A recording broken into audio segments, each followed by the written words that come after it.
Hello all, welcome back to another new video of learn with Bhavna. अब हम start करने जा रहे हैं हमारा एमए सोशियोलॉजी एमएसओ 001 का हमारे असाइनमेंट का क्वेश्चन 2। अगर आपने इससे पहले वाली वीडियोस नहीं देखी और इसके बाद वाली वीडियोस पे अगर आप वन प्लेस पे चाहते हैं ताकि आप चूज कर सको कि आपको कौन से क्वेश्चन अटेम्प्ट करने अपने असाइनमेंट में, तो आपको इस वीडियो के एंड में एक फोल्डर का लिंक मिल जाएगा और जितने भी इंपॉर्टेंट टिप्स है कि आपको कैसे आंसर राइटिंग करनी है उसका भी लिंक अगर आपको चाहिए तो मैं आपको अलग से भी प्रोवाइड कर दूंगी। आप मुझे कमेंट कर सकते हैं, अदरवाइज अभी ऊपर आई बटन में एक इंपॉर्टेंट टिप्स वाली वीडियो का लिंक आ रहा होगा, वो वाली वीडियो आप जरूर चेकआउट करना। आपको पता चल जाएगा कि आपको आंसर राइटिंग कैसे करनी है अपने असाइनमेंट की भी एंड एग्जाम में भी। वो वीडियो आपको काफ़ी हेल्प करेगी।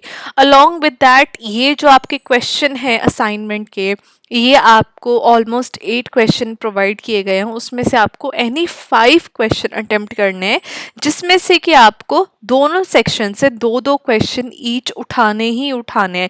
तो सेक्शन ए से आपको 2 क्वेश्चन लेने हैं, सेक्शन बी से आपको 2 क्वेश्चन लेने हैं, वो कंपलसरी है। उसके अलावा 1 मोर क्वेश्चन आप दोनों सेक्शन में से कोई भी क्वेश्चन चूज कर सकते हैं। तो ये मत करना कि मैम ने पहले 5 वीडियो अपलोड कर दिए तो मैं इन्हीं 5 वीडियो का असाइनमेंट क्वेश्चन प्रिपेयर कर लूँ। ये मैं आपको पहले बता रही हूँ कि आपको ईच सेक्शन से आपको 2 क्वेश्चन लेने ही लेने हैं। Okay, so wait for each and every video. आप हर 8 क्वेश्चन की वीडियो का वेट करना, जो भी आपको क्वेश्चन ठीक लगे उसको आप अच्छे से अटेम्प्ट करना, अपना असाइनमेंट राइटिंग करनी है आपको। इसके अलावा जो मैं आपको प्रोवाइड कर रही हूँ कंटेंट, उसके अलावा आपको और कुछ ऐड करना है, सबट्रैक्ट करना है, वो आपकी चॉइस है। वो आपको कैसे अपनी आंसर राइटिंग करनी है, कैसे अपना असाइनमेंट प्रेजेंट करना है, it is up to you, it is your assignment, so you have full freedom to write it your own way, right. तो हम जब बात करेंगे क्वेश्चन 2 की, यहाँ पे हमें पार्सन की एक्शन थ्योरी के बारे में डिस्कस करना है।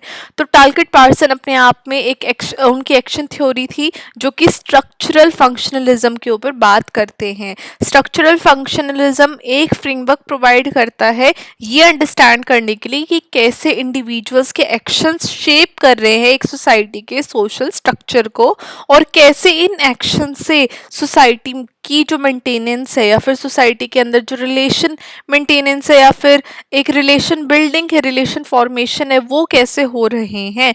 इन एक्शंस को टालकिट पार्सन स्टडी करते हैं और यही उनकी एक्शन थ्योरी है। तो पार्सन बात करते हैं कि जो ह्यूमन बिहेवियर है वो एंटायरली डिटरमिन्ड नहीं है एक्सटर्नल स्ट्रक्चर्स के ऊपर, ना ही इंडिविजुअल इमर्ज हो रहा है उनके इंटरेक्शन से, लेकिन वो कैसे अपने एनवायरनमेंट के साथ इंटरेक्ट करता है और कैसे उन एक्शंस को जो वो इंटरेक्ट कर रहा है इन्वायरमेंट के ऊपर, वो इन सोसाइटी को क्रिएट करते, एक नॉर्मेटिव फ्रेमवर्क प्रोवाइड करते सोसाइटी को। फॉर एग्जाम्पल, आप कोई भी एक्शन ले रहे हो, राइट। आप फॉर एग्जाम्पल घूमने गए हो कहीं पे, है ना, कहीं पे भी आप अपने दिमाग में एक जगह की पिक्चर डाल लो और उस जगह पे आपने कुछ इस तरीके की हरकतें कर दी कि वो वहाँ पे एक्सेप्टेबल नहीं है, लेकिन आपको लग रहा है कि मैंने ऐसा क्या ही कर दिया, है ना। तो ये जो सारी चीज़ें हैं कि क्या आप अपने अराउंड चीज़ों, जो एक्शंस हो रही हैं, जो चीज़ें हो रही हैं, उनसे क्या आप मीनिंग मेकिंग कर रहे हो, मीनिंग फॉर्मेशन आपके हो रहे हैं, वही जो थ्योरी है वो टालकिट पार्सन की एक्शन थ्योरी के अंडर आती है। और यही जो एक्शन मीनिंग हम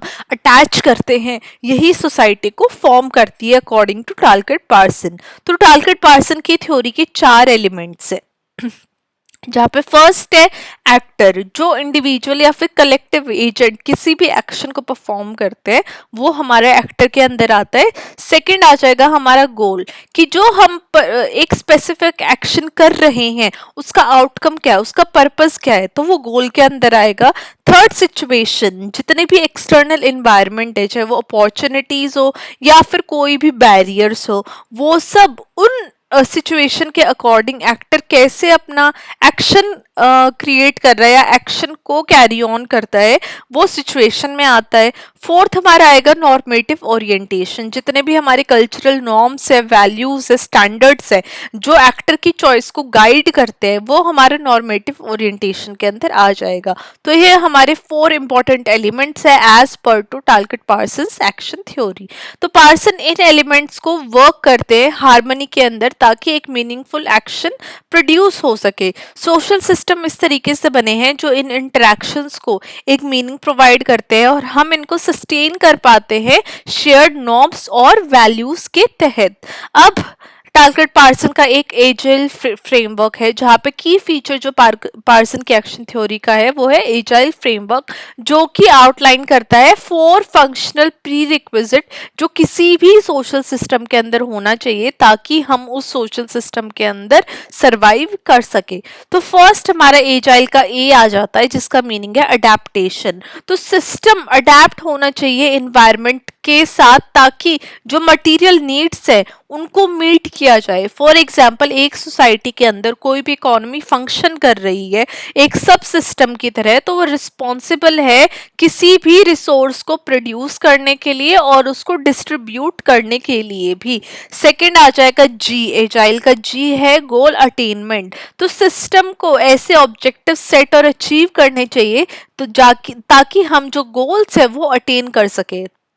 जितने भी गोल्स है वो ऑफन फुलफिल किए जाते हैं पॉलिटिकल स्ट्रक्चर्स के द्वारा, चाहे वो गवर्नमेंट हो जो कि प्रायोरिटीज को एस्टैब्लिश करती है और रिसोर्सेज को मोबिलाइज करती है ताकि उन गोल्स को अचीव किया जाए। एजाइल का आई आएगा इंटीग्रेशन के लिए जहाँ पे डिफरेंट पार्ट ऑफ सिस्टम एक साथ काम करते हैं हारमोनियसली, जैसे कि institution like law and education जो कि हेल्प कर रहे हैं सोसाइटी के अंदर सोशल ऑर्डर मेंटेन करने के लिए और सोसाइटी के अंदर कोहेजन लाने के लिए, ताकि लोगों का जो बिहेवियर है वो रेगुलेट किया जाए और शेयर्ड नॉर्म्स लोगों के अंदर इंस्टॉल किया जाए या इंस्टिल किया जाए। नाउ एजाइल का एल आ जाएगा हमारा latency, that is pattern maintenance. तो जितने भी हमारे कल्चरल पैटर्न्स है वैल्यूज है वो सब over the period of time sustain हमें करने चाहिए।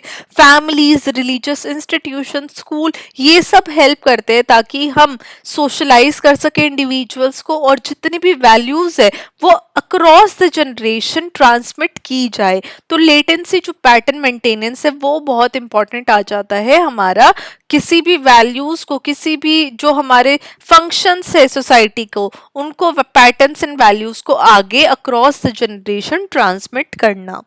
Now Parson voluntaristic theory of action की बात करते हैं जहाँ पे वो डिस्क्राइब करते हैं ह्यूमन एक्शन को वॉलंटरिस्टिक, मतलब इंडिविजुअल्स की एक ऐसी एजेंसी है कि वो चॉइसेस बना सकते हैं और वो गाइड किए जाते हैं उनकी चॉइसेस नॉर्मेटिव एक्सपेक्टेशन के द्वारा, जहाँ पे एक्शंस प्योरली रैंडम या मैकेनिक नहीं है लेकिन वो एक कल्चरल और सोशल फ्रेमवर्क उन एक्शंस को शेप करता है या फिर उनकी चॉइसेस को कंस्ट्रेंट भी लाता है। फॉर एग्जाम्पल आप अपने खुद सोचो, जो भी आप चॉइसेस लेते हो तो वो आपकी ऐसी नहीं है कि आपके मन में आया और आपने कुछ भी पर्टिकुलर एक्शन या चॉइस ले ली, वो आपकी एक्शंस के पीछे बहुत सारी चीजें आपके दिमाग में चल रही होंगी, राइट। फैमिली का आप सोचते होगे, अपना खुद का सोचते होगे, फ्यूचर का सोचते होगे, तो ये सारी चीजें पार्सन अपनी थ्योरी में भी बताते हैं। फॉर एग्जाम्पल एक स्टूडेंट गुड ग्रेड्स वो चाह रहा है तो स्टूडेंट एक्टर हो गया और गुड ग्रेड्स उसका गोल हो गया, तो वो एजुकेशन सिस्टम जो कि एक सिचुएशन की तरह काम करता है उसके थ्रू वो नेगेटिव नेविगेट करता है अपने एक्शंस और वो सोसाइटी के नॉर्म्स के अकॉर्डिंग हार्डवर्क करता है और डिसिप्लिन के द्वारा जो कि उसकी नॉर्मेटिव ओरिएंटेशन बन जाएगी वो ट्राई करता है कि वो गुड ग्रेड्स अचीव कर सके। एग्जाम्पल की बात कर ले पार्सन के एक्शन थ्योरी की प्रैक्टिस में, तो फर्स्ट हमारा आ जाएगा हेल्थ केयर सिस्टम का, मैंने यहाँ पे एग्जाम्पल पुट किया है जहाँ पे अडेप्टेशन क्या है, हॉस्पिटल अडेप्ट करे रिसोर्सेज को यूज करके ताकि वो पेशेंट को ट्रीट कर सके, जहाँ पे उनका गोल क्या है, हेल्थ केयर सिस्टम का गोल रहता है कि वो पब्लिक हेल्थ आउटकम्स को इम्प्रूव कर सके, वो कोऑर्डिनेट कर सकते हैं मेडिकल स्टाफ के साथ ताकि वो एफिशिएंट केयर डिलीवरी कर सके हर एक पेशेंट को, और जहाँ पे लेटेंसी आ जाती है मेडिकल एथिक्स की और प्रोफेशनल ट्रेनिंग की ताकि इन सिस्टम वैल्यूज को सस्टेन किया जाए with in the health care system. तो ये हमारा फर्स्ट एग्जाम्पल है। सेकेंड, अगर हम फैमिली को एज ए सोशल सिस्टम देखते हैं तो पेरेंट वर्क करते हैं ताकि वो रिसोर्स प्रोवाइड कर सके फैमिली के लिए ताकि वो चिल्ड्रन को रेज कर सके और चिल्ड्रन को एक फंक्शनल मेंबर बना सके सोसाइटी का। यहाँ पे फैमिलीज रिजॉल्व करती है कॉन्फ्लिक्ट्स को और रिलेशनशिप मेंटेन करने की कोशिश करती है, जहाँ पे कल्चरल वैल्यूज एंड ट्रेडिशंस को ट्रांसमिट किया जाता है टू द अपकमिंग जनरेशंस। अब क्रिटिसिज्म और रेलिवेंस भी काफी देखा गया है, जहाँ पे पार्सन की थ्योरी बात करती है कि इन्फ्लुएंशियल है वो अपने आप में, लेकिन क्रिटिक बात करते हैं कि पार्सन बहुत ज्यादा स्टेबिलिटी और कंसेंसस के ऊपर बात करते हैं, वो कॉन्फ्लिक्ट या सोशल चेंज को निग्लेक्ट करते हैं अपनी थ्योरी के अंदर। हाउएवर जो फोकस है पार्सन की थ्योरी का, वो बात करता है इंडिविजुअल एक्शंस और सिस्टमैटिक स्ट्रक्चर्स की, जो कि आज भी देखी जाती है जब हम किसी भी कॉम्प्लेक्स सोसाइटी की बात करते हैं या उसको अंडरस्टैंड करने की कोशिश करते हैं, जैसे ये interaction between personal choices and institutional constraint, right. लेकिन क्रिटिसिज्म में ये बोलते हैं कि जो कॉन्फ्लिक्ट और सोशल चेंज जो सोसाइटी के लिए बहुत ज़्यादा ज़रूरी है और सोसाइटी का बहुत इंपॉर्टेंट पार्ट भी है, जिसके बारे में टालकिट पार्सन ने अपनी थ्योरी के अंदर कहीं ना कहीं इन चीज़ों को इग्नोर किया है। अब लास्ट में हमारा कंक्लूजन आ जाएगा। कंक्लूजन आपको हर आंसर के अंदर अपना मेंशन करना है at the end of your answer. अब पार्सन की जो एक्शन थ्योरी है वो गैप को कम करने की बात करती है इंडिविजुअल एजेंसी और स्ट्रक्चरल कंस्ट्रेंट के बीच में, जहां पे वो ह्यूमन एक्शन की बात करती है जो कि साइमल्टेनियसली शेप हो रही है और कंट्रीब्यूट करती है किसी भी एक सोशल सिस्टम को। उन्होंने बात की है एजाइल फ्रेमवर्क के बारे में, जो कि एक ऐसी थ्योरी है जो वैल्यूएबल इंसाइट प्रोवाइड करती है किसी भी सोसाइटी की फंक्शनिंग और सस्टेनेबिलिटी के लिए, जो कि इसको एक फाउंडेशनल कॉन्सेप्ट बना देता है सोशियोलॉजिकल थॉट को डेवलप करने के लिए और सोशियोलॉजिकल सोसाइटी को अंडरस्टैंड करने के लिए। तो ये हमारा क्वेश्चन 2 था असाइनमेंट का, जहाँ पे हमने टालकिट पार्सन की एक्शन थ्योरी के बारे में बात की। आई होप आप लोगों को एक्सप्लेनेशन अच्छी लगी होगी। अगर आपके मन में कोई भी क्वेश्चन है, कोई भी डाउट है, तो आप मुझे कमेंट कर सकते हैं। और अगर आप ऐसा ही अच्छा अच्छा कंटेंट चाहते हैं कि मैं आपको प्रोवाइड करती रहूं, तो आप चैनल को सब्सक्राइब कर सकते हैं। I will see you very soon now with question 3। Till then आप अपने जो असाइनमेंट क्वेश्चन है उनको अंडरस्टैंड करिए, और अगर आप इनके अलावा भी कुछ और डिटेल में कॉन्सेप्ट जानना चाहते हैं तो वो आप मुझे कमेंट कर सकते हैं। I will see you very very soon. Till then bye bye, study well and keep writing your assignment and keep studying sociology.